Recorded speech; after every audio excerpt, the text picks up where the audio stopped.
Kudutyulwe kwabulawa abantu abalishumi elinesibini ngentseni yanamhlanje kwihostele yaseSolville eAtteridgeville ePitoli. Amabini kulabaxhoba aswelekele esibhedlele.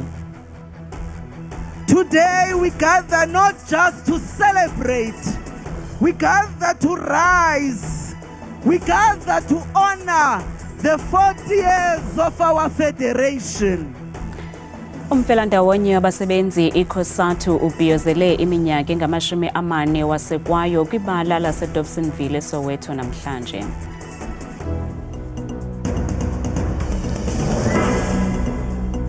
Sinamkele kwindaba zethu andabe ndodwa ndaba nokhetho ukuthula mbatha noyitoliki yolimi lwezandla Botani Mzonsundu. Kudutyulwe kwabulawa abantu abalishumi elinesibini ngentseni yanamhlanje kwihostele yaseSolville eAtteridgeville ePitoli. Omnye walamaxhoba uswelekele esibhedlele. Kwesi siganeko kuye kwanqolerheka abantu abalishumi elinesine nabafumana unyango esibhedlele. Okwangoku awaziwa unobangela wesi siganeko simanyumnyezi njengoko amapolisa esaqhuba uphando. Abakwantsasana bakhangela abarhanelwa abathathu abavulele ngezulu lezandla kwindawo yentselo ngentseni namhlanje eSolville Hostel eAtteridgeville. Kubhubhe abalishumi elinanye kuquka nomntana oneminyaka emithathu kwesiselegu. Abalishumi elinesine bafumana unyango esibhedlele. Amapolisa athi unobangela woku awukaziwa nanjengoko uphando lusaqhuba. A total of 25 people were shot in the early hours of this morning. We have 11 that have been confirmed dead. 10 were certified dead on this particular scene. The bodies are still in that hostel. We've got one that died in hospital. We've got 14 victims in a hospital. Abahlali balapha bathi iziganeko ezikumila kunje zenzeka mihla le kule ndawo. Sihlala apha mos sizawuyaphi? Sihlala apha ngeke siye ndawo apha sohlala apha. Abafike basibulala. Sizawuhlala apha akhopho singaya khona. Bakwathi unobangela wazo zonke ezi ziganeko yintswelangqesho nokulahlwa kwesinomhlwa ngurhulumente. Singabantu balapha ehostel thina asibalekanga asingobantu. Just because of yonke into efuna ukwenzeka yenzeka apha ehostel. Abasemagunyeni bathi nangona le ndawo kwakufaneleke ukuba yadilizwa kudala ngenxa yendlela eyiyo kungokunje bapheka icebo lokuqinisa umthetho. We have teams that are operating in this area on a regular basis, our TMPD. In fact, with this new government, we've also added the extra 200 police officers, which is in process to start with their training in January. So we are actually strengthening the hands. In the next week, we will also add another 24 vehicles in the TMPD, as well as the emergency services. So we are going to patrol, operate, and ensure that this place is combed and is clean. But what we are going to do as the city, we are going to activate social development to come and do counseling to our people. Kungokunje amapolisa azingela abarhanelwa. Amapolisa azingela abarhanelwa abadubule babulala uMarius van der Merwe owanika ubungqina njengowitness D kwikomishoni ekhokelwe nguJaji Mbuyiseli Madlanga. Ingxelo zithi amadoda axhobileyo ahlaselelo kaVan der Merwe ngaphandle kwekhaya lakhe eBrakpan ngaphambi kokubaleka ngohlobo lwemoto yakwaNissan emhlophe. Ukanti kulindeleke ukuba usekela mkomishina lamapolisa kazwelonke uFred Kekana adibane noJaji Mbuyiseli Madlanga ukufumana umkhombandlela ngokhuseleko lwamanqina. Umongameli Cyril Ramaphosa ukugxeke kabukhali ukubulawa kaMarius van der Merwe izolo eBrakpan. uMarius wanika ubungqina kwikomishoni yophando kaMadlanga ngaphantsi kwegama elinguWitness D, nalapho wakhankanya igama lebambela ntloko lamapolisa esixeko uBrigadier Julius Mkhwanazi. The killing of Witness D, Mr. van der Merwe, as we have come to know now, is actually terribly, terribly unacceptable. We are devastated by his killing, and I've said to the minister, they must make sure that the investigation is thorough. They must leave no stone unturned. Kambe ukugetyengwa kwakhe kuphakamise ingxoxo ngokhuseleko lwamangqina vela kule komishoni. Xeshikweni ukubhubha kwakhe ngokungenalusini kukwaphakamise intshiya malunga nokuba kunxulumene nokunika ubungqina kwikomishoni okanye kweyamene nokulwa kwakhe nabombimgodi abangekho mthethweni kwiMpuma Randi kusini na. It would affect the Madlala Commission, if they don't use that evidence that is already given, they need not to file that evidence, they need to work on that evidence and expand on that. Naturally, I mean, he got killed because of the fact that he is given a lot of good evidence that could prosecute those culprits. What has transpired is absolutely shocking. And the disappointment as a South African is going back through all our police chiefs. There's always been an indaba as to the trust and the accountability to the public because they are providing a service to us. Umbutho i-ANC kwisixeko saseKuruleni udlulisa amazwi ovelwano watsho uvakalisa ukudana ngesenzo esilolu hlobo. He was one of the key witnesses around which touch also on the participation of the EMPD officers. And as a leadership of the ANC in the city of Ekurhuleni, we felt that we must come and express sincere condolences on the family against this brutal killing. Usapho lwakhe lubongoze ukunikwa ithuba lokuthoba inhloko nokwetyisa isisiganeko. Ngelixa umongameli Ramaphosa ezibophelele ngokwenza luqilima ukhuseleko lodiza amahlebo kwakunye namangqina kule komishoni kaMadlanga.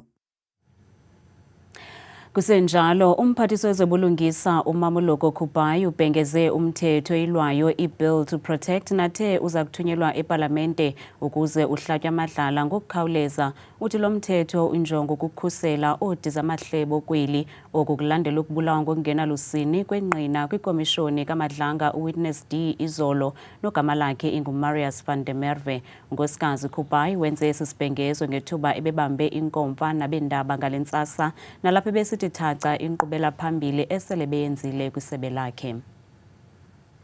Ethetha nonondaba umphathiswa wezobulungisa nophuhliso lomgaqo-siseko uMamoloko Kubayi uthe kukho imfuneko engxamisekileyo yomthetho oyilwayo i-Bill to Protect yaye iParlamente kuza kunyanzeleka okokuba ikhawulezise ukuwuqwalasela lo mthetho nojolise ekukhuseleni amangqina kwanoodiza amahlebo. Again, the new legislation that we are bringing forth is a legislation that is called Protected Disclosure Bill. Protected Disclosure Bill will be the bill that goes into detail and protects our whistleblowers. Kananjalo uphefumle ngokubulawa kukaMarius van der Merwe obelingqina uWitness D kwikomishoni kaJaji Madlanga nalapho athe akazange alufune ukhuseleko lwale komishoni. I did interact with Advocate Khumalo, who is responsible for the security of the Commission of Inquiry, the Madlanga Commission as we know it, did indicate to me that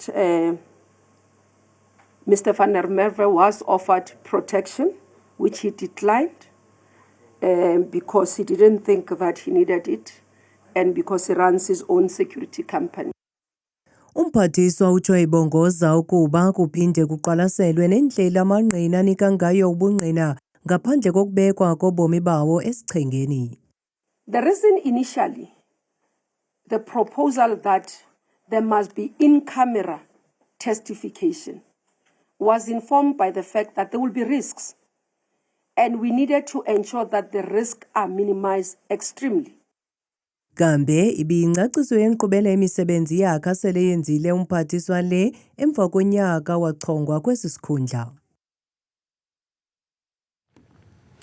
Abakhenkethi beholide zikaDisemba sele bethe bhazalala kumanqweme kwiphondo laKwaZulu-Natal. Ngamanqweme angama-23 ebekade evaliwe kweli phondo emva kokuba kwafunyaniswa ukuba awakhuselekanga ngonyaka ka-2022 ngenxa yeemvula ezimandla nezathi zatshabalalisa imizi emininzi.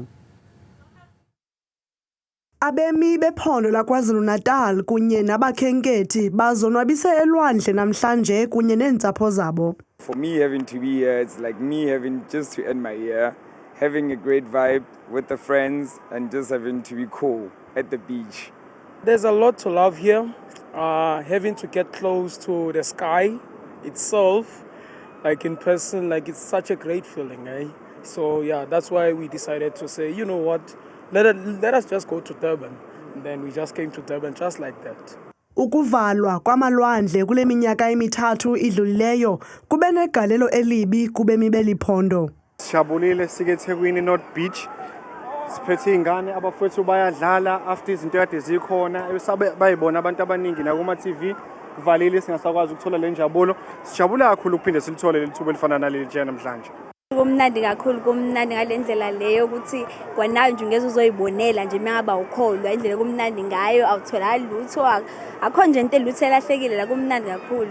Kulindeleke ukuba kugcwele kakhulu kumalwandle weliphondo ingakumbi kwelixesha leholide zikaDisemba. Umfelandawonye abasebenzi iCongress of South African Trade Union iCOSATU ngamafutshane ubhiyozela ukufinca iminyaka engama-40 wasekwayo.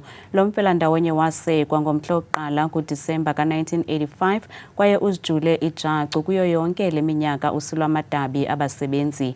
Le mibhiyozo yeCOSATU bibanjelwe kwibala lezemidlalo eDobsonville eSoweto.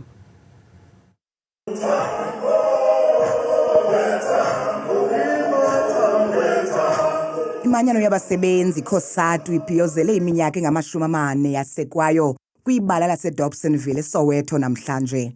Le manyano yasungulwa ngo-1985 yasekwa ngexesha localucalulo lwabantu abamnyama ingakumbi kwindima yezengqesho nokuba kwizikhundla eziphezulu zolawulo. We managed after 1994 to make sure that the new Labour Relations Act of 1995 allows workers, and the Constitution of the Republic of South Africa allows workers to join the union of their choice, allows workers to make sure that there's a collective bargaining in their workplace. We have achieved those institutions. Mongameli walombutho uzingiswa Losi udlulise umyalezo wenkuthazo kwabo baswele imisebenzi kaxeshanye kwavuyisana nalo mfelandawonye ngolu suku.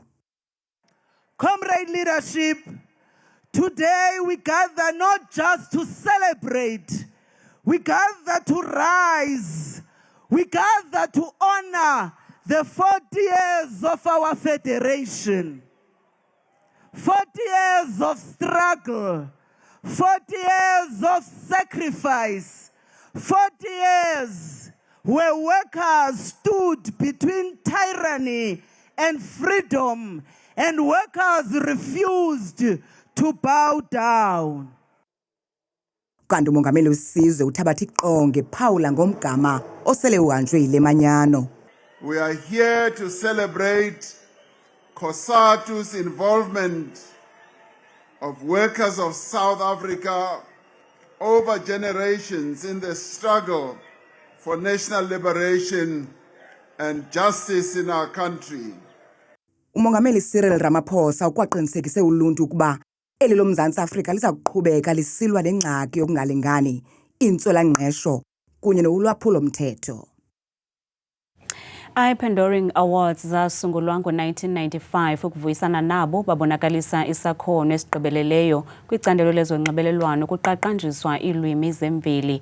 iPandoring zidlala indima ephambili eqinisekiseni ukuba zonke iilwimi zeli ziba nendawo kwikamva leli lizwe. Kanti kutshanje uBongani Sigege uye wafumana imbasa kumsitho we-iPandoring Awards. Bongani, siyakwamkela, siyakhalalisela ngembasa zakho. Uphumelele ezimbasa ngekhampeyini yakho ubuyifake kwiSpotify. Khawusixelele nababukeli ukuba le campaign ibingantoni. Ngibona ebusasazi ngaqala ngibulise ku nabaphulaphuli bakho. Ayibongani kuJabulani Sigege. Ngiyabulela phambi kwethuba. Kwezimbasa iPandorings ibesenze phana intengiso for Spotify i-app yomculo. And into eyenzekayo phana besinengxaki ba besibona baba hayi amaZulu kodwa phana bemamela uSpotify baqoqoda ba hayi simamela uSpotify kodwa ekumculo wethu pha. Kodwa ingxaki lonto ba ukulukhahla lwamaZulu kumculo walapha eMzantsi lukhulu, and into eyenzekayo phana ba kodwa bona bafeel ngathi uSpotify yasazi okanye isihoyile. So salungiseke ngokusebenzela intengiso, lo ntengiso ke ngoku yazi ba iyabasondelisa kuSpotify ukuze bakwazi ukuthanda uSpotify nomculo wayo. Ingaba jabu kubaleke kangakanani ukugcina ilwimi zethu ziphile ngakumbi kumaqonga afana neSpotify? Kubalulekile kakhulu nsasazi ngoba phana bathina soyanga ke ngoku basithina siphila njani and sithetha njani. Ke ngoku phana kusenzeka ntoni?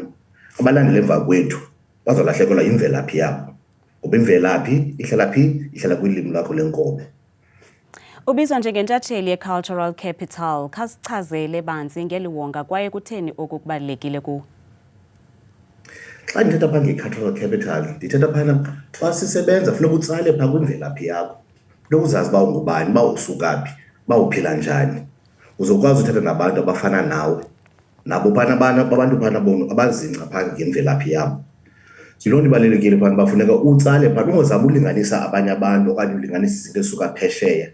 Ngowalapha eMzantsi, njengowalapha eMzantsi, tsala kwizinto ozaziyo, oziphilayo, oziphefumlayo. Uze phana ukwazi ukwenza izinto ezintle ezixhasa phaya imvelaphi yakho. Siyayazi uba uphumelele imbasa eziliqela, ingaba kuthetha ukuthini kuwe ukuba uthi wejize nge-iPandoring Awards? Kubalulekile ngoba njena thina ngoku sisebenza phana kwishishini lethu lentengiso. Funeka ii-clients zazi abantu uba njena bona befuna uthetha nabantu balapha eMzantsi. Siyakwazi uthetha nabo, sithethe nabo phana sibazi uba ngobani. Singabe sitolika izinto ngesiNgesi, sizama uzenza ngesiXhosa okanye ngesiZulu okanye ngesiSuthu. Xa sithetha nabo, uthetha nabo umntu phaa, uthetha umntu akuve. Umntu futhi angave sikakuve, akwazi ukuphulaphula phaya. Ayazi uba into uthatha azohlala nje apha engqondweni izawuphinda ingena nasentliziyweni yakhe.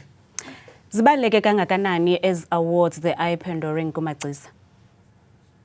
Zibalulekile ngoba zithini, ziyaxhasa, ziphinde zikhusele phana i-culture yethu. Ngoba phana ba bezingekho ii-Pandorings, bekuzofuneka phana sixhomekeke kwezinye ii-awards. Kwezo awards ke ngoku, phana zona zenziwa into ngesiNgesi qha. Jabulani Sibamba, ngazo zozibini bhuti uxolo ngokuqhawula. Masibaleke sibheke evenkileni.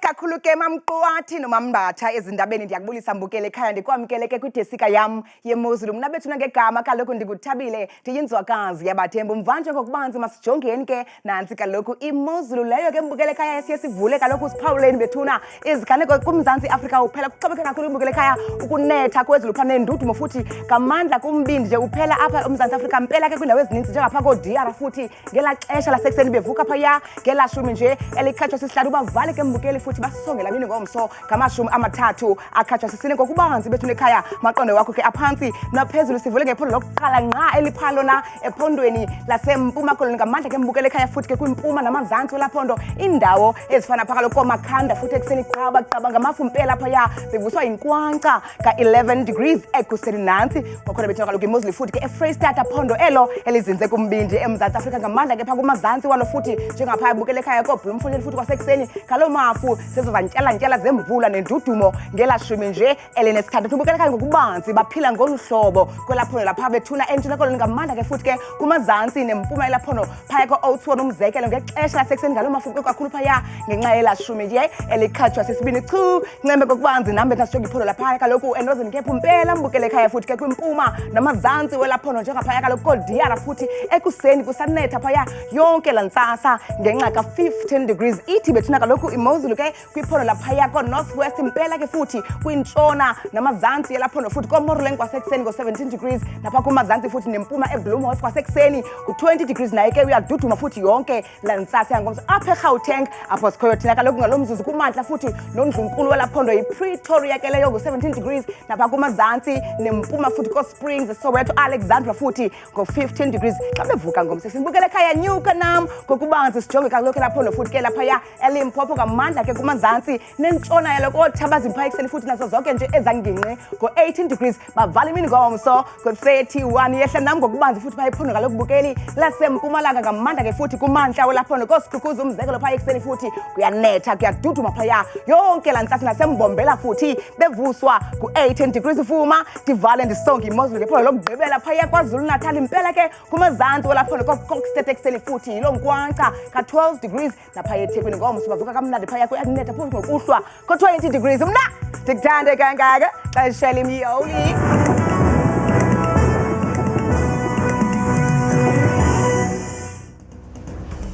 kamnandi mawethu.